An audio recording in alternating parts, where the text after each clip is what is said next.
mbokk yi on s'est beaucoup battu pour un projet te projet boobu mooy sauver le Sénégal ay at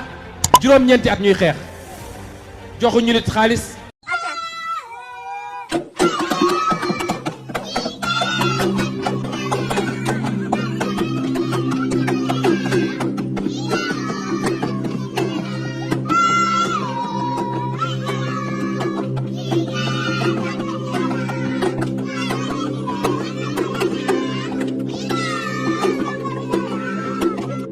seen dono yéen ñi safoo di seetaan les talibé Sonko TV Ousmane Sonko nag mu mel ne nag boy yi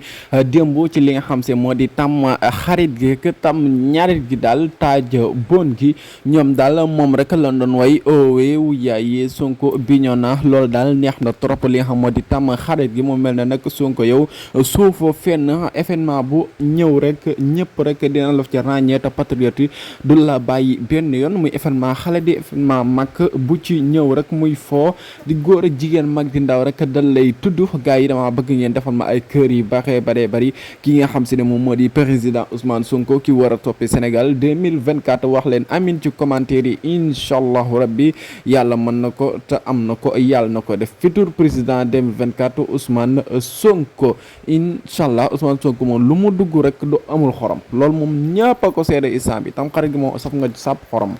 mbokk yi on s'est beaucoup battu pour un projet te projet boobu mooy sauver le Sénégal ay at juróom-ñeenti at ñuy xeex joxuñu nit xaalis